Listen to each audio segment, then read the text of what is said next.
Je m'appelle Elisabeth Pardot, je vis en Corse et en Balagne. Je travaille au sein d'une association. D'abord, moi, ce qui est important pour moi, c'est les gens. C'est la rencontre avec les gens.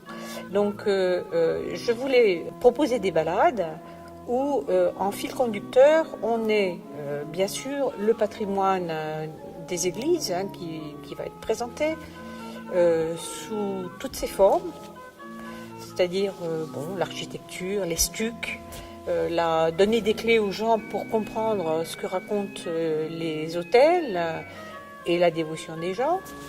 Mais aussi, l'idée, c'était de mettre les gens qui m'accompagnent en relation avec les gens d'autrefois qui ont créé ce patrimoine.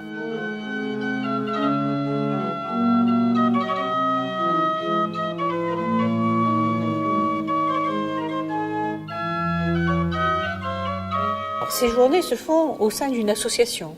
C'est l'association Saladini qui s'est intéressée au patrimoine de l'Église d'une façon générale.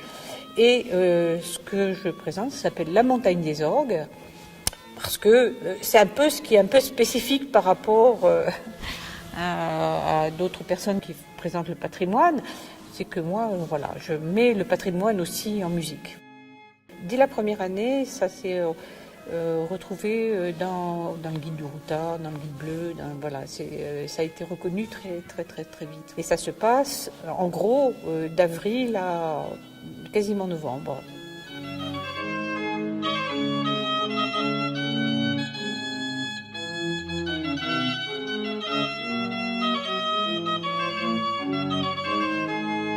C'est un moyen de découvrir cette région qui est très riche, humainement aussi très riche. Mais c'est pas seulement destiné à des gens de l'extérieur, et c'est pas rare du tout que dans un même groupe, j'ai des gens qui viennent de l'extérieur et des locaux qui découvrent en même temps tout ça. J'ai un parcours qui est plus spécifique aux villages qui sont toujours en vue de la mer, donc le parcours de la Haute-Balagne. Et puis j'ai un deuxième parcours qui circule dans la région qui est de l'autre côté de la montagne, dans le Djoussan, mais disons que ça fait partie de la Balagne élargie. C'est la région vraiment de montagne qui est derrière, qui est très belle.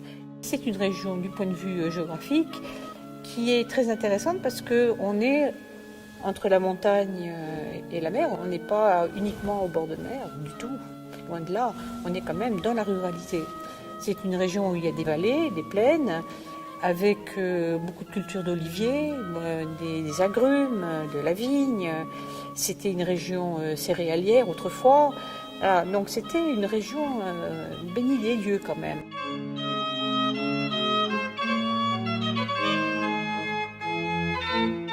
Vous savez, les orgues en Corse, il y en a une centaine d'orgues historiques. C'est très inégalement réparti sur la Corse, donc la grande majorité sur le nord de la Corse. Il y en a beaucoup dans le Cap, mais en proportion sur la région de la Balagne, il y en a encore plus. On a quasiment presque un orgue par église. Assez rapidement, bien sûr, je vais présenter l'orgue et je vais jouer cet instrument. Et s'il y a des gens qui sont musiciens, qui jouent, je les invite aussi à le jouer.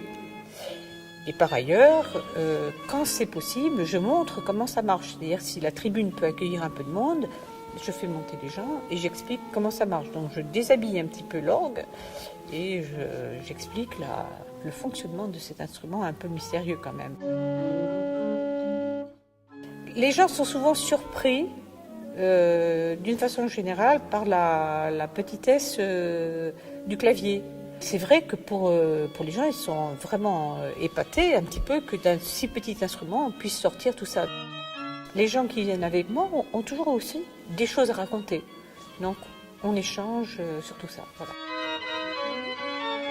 Ça aide les gens à avoir des lectures un peu plus riches, pas seulement, bien sûr, des églises, mais des villages.